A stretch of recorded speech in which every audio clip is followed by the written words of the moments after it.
Shalom sahabat Lexio Divina yang dikasihi Tuhan Yesus Kristus. Selamat pagi. Seri pengajaran Joy Under Sword, sukacita di bawah pedang. Bagaimana sukacita Natal tidak terbatas oleh himpitan dan ancaman kematian. Episode ini berjudul Menangkan Dunia Lewat Nyanyian. Bernard of Clairvaux menulis 1000 tahun yang lalu. Bahasa apakah yang akan saya pinjam untuk bersyukur kepadamu, sahabat terkasihku? Dia mengungkapkan pengalaman manusia universal bahwa bahasa manusia manapun tidak cukup untuk mengungkapkan ekspresi yang memadai dari realitas terbesar di dunia. Realitas dunia yang penuh dengan penderitaan, kesedihan, kekejaman, kesengsaraan, penindasan, bahkan kematian. Ternyata kitab suci dan umat Allah selama 4000 tahun telah mendapatkan satu bahasa yang dipinjamkan oleh Allah kepada kita, yaitu bahasa nyanyian. Kisah inkarnasi Allah di mana Kristus menjadi manusia lahir di Bethlehem 2000 tahun yang lalu dipenuhi dengan nyanyian-nyanyian, mulai dari nyanyian Maria atau Ave Maria, nyanyian Zakarias, Benedictus, nyanyian malaikat Gloria in Excelsis, dan nyanyian Simeon Nunc Dimittis, penuh dengan nyanyian dan sorak pujian menyambut sebagai ungkapan dari Allah dan kemuliaan Allah yang dinyatakan kepada manusia. Di tengah-tengah kondisi militer Romawi yang menindas, ancaman kematian yang dilakukan oleh Herodes kepada anak-anak yang lahir di wilayah Yudea pada waktu itu, Tuhan memberikan kabar sukacita yang diberikan dari sorga kepada manusia yang diwarnai dengan puji-pujian dan kesukaan besar. Jadi tidak heran, sahabat sekalian, kalau Natal itu suasananya pasti langsung berubah. Atmosfernya pasti langsung berbeda karena penuh dengan puji-pujian, penuh dengan nyanyian sukacita, penuh dengan keagungan akan kasih-Nya yang diungkapkan lewat nyanyian-nyanyian. Realitas iman Kristiani memang begitu mulia, begitu masyhur, begitu indah, dan sangat berharga. Yang tidak mungkin sempurna bila hanya diungkapkan dengan bahasa lisan atau tulisan. Karena realita iman kita harus juga dinyanyikan. Itu sebabnya nyanyian itu begitu penting di dalam iman Kristiani. Kitab suci kita penuh dengan nyanyian. Bahkan satu bagian khusus yaitu nyanyian yang penuh dengan puisi, nyanyian dari kitab Mazmur. Lalu kemudian juga ada Amsal Ratapan dan juga Kidung Agung, beberapa nyanyian yang diungkapkan juga di dalam kitab-kitab lain, penuh dengan nyanyian. Kenapa? Karena Allah telah memberikan nyanyian kepada umatnya sebagai ungkapan yang paling kuat dan paling berharga dari sukacita di dalam kemuliaannya. Allah paling dimuliakan di dalam hidup kita ketika kita itu menjadi sangat puas di dalam Dia. Sukacita kita kepada Allah itu adalah ukuran harta karunnya bagi kita. Dan harta karun Allah itu begitu besar, sehingga bahasa lisan saja tidak bisa cukup untuk memberikan ekspresi yang memadai.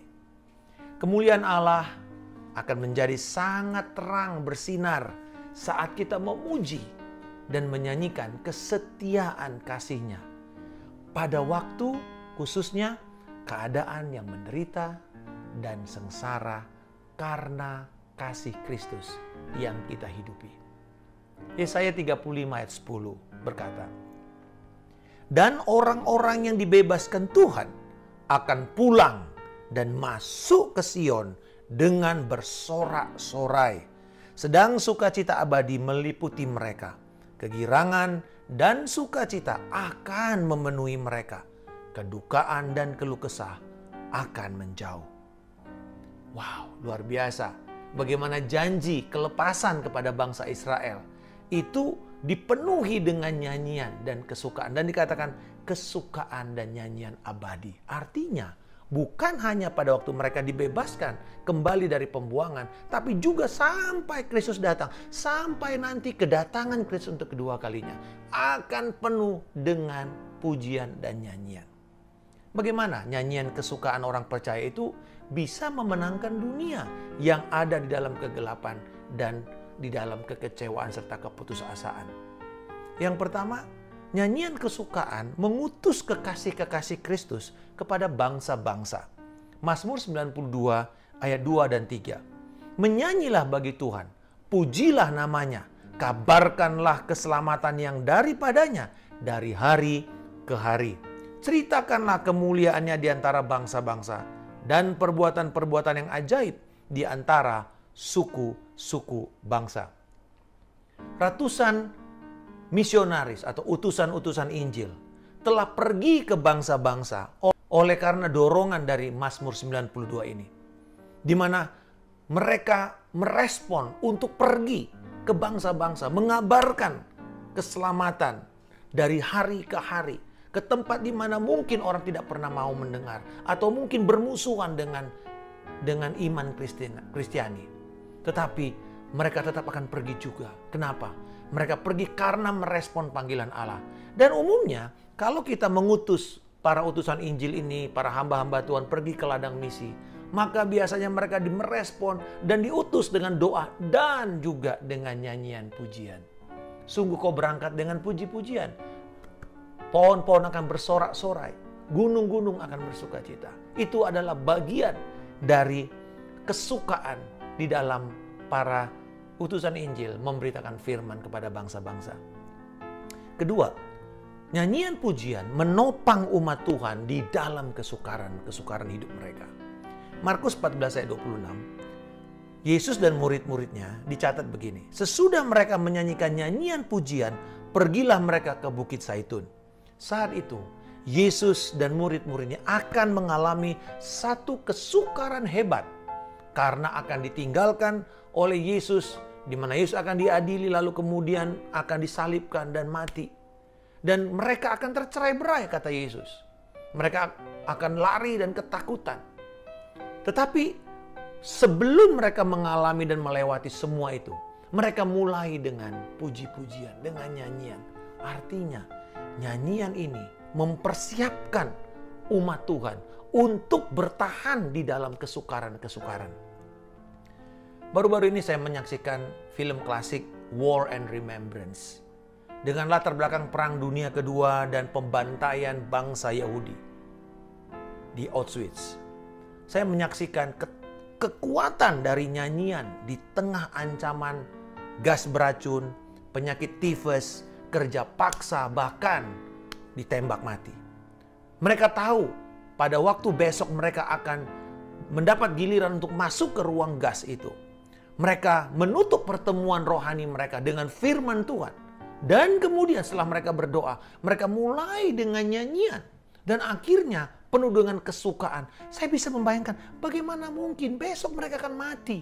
Tapi mereka masih tetap memuji dan menyatakan pujian pengagungan kepada Allah. Bahkan ada seorang rabi yang ketika dia masuk ke dalam gas itu, orang semua juga ketakutan, nangis. Tapi kemudian dia malah justru berdoa dan memuji Tuhan. Terpujilah engkau Allah Israel, terpujilah engkau. Wah, itu bikin saya terenyuh dan mengatakan, wow, sungguh pujian menopang kita di dalam penderitaan. Dan pujian bisa menjadi nyanyian kesembuhan. Bernyanyilah kepada keadaan saudara. Nyanyikanlah kesetiaan Tuhan. Dan izinkan Tuhan akan menyembuhkan batinmu dari luka-luka itu. Dan dikuatkan untuk menantikan pengharapan Tuhan. Yang ketiga, yang terakhir, bahwa nyanyian kesukaan adalah tanda kemenangan Kristus sebagai Raja yang akan datang. Yesaya 24 ayat 14-16a. Dengan suara nyaring mereka bersorak-sorai demi kemegahan Tuhan. Mereka memekik dari sebelah barat. Sebab itu permuliakanlah Tuhan di negeri-negeri timur. Nama Tuhan Allah Israel di tanah-tanah pesisir laut. Dari ujung bumi kami dengar nyanyian pujian. Hormat bagi yang maha adil. Sebelum Yesus dan seluruh penghuni sorga turun dan berperang melawan raja-raja dunia. Nabi-nabi palsu yang dipimpin oleh si binatang besar itu, si antikristus di dalam Wahyu 19. Nubuatan Yesaya ini kemudian juga ditegaskan lagi di dalam Wahyu 19. Bahwa seluruh sorga itu penuh dengan puji-pujian sebelum Kristus akan duduk memerintah di bumi. Lalu aku mendengar seperti suara himpunan besar orang banyak, seperti desau air bah, dan seperti deru guru yang hebat. Katanya, haleluya, karena Tuhan Allah kita yang Maha Kuasa telah menjadi Raja. Marilah kita bersuka cita dan bersorak-sorai dan memuliakan Dia.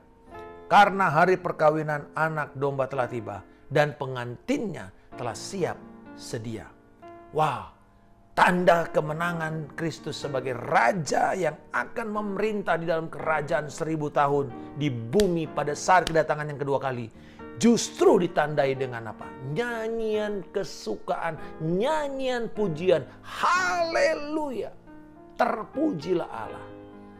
Saudara-saudara, ini luar biasa. Bahkan pernikahan anak domba itu dilanjutkan dengan sebuah peperangan. Itu sebabnya saya percaya bahwa keluarga-keluarga jangan putus harapan.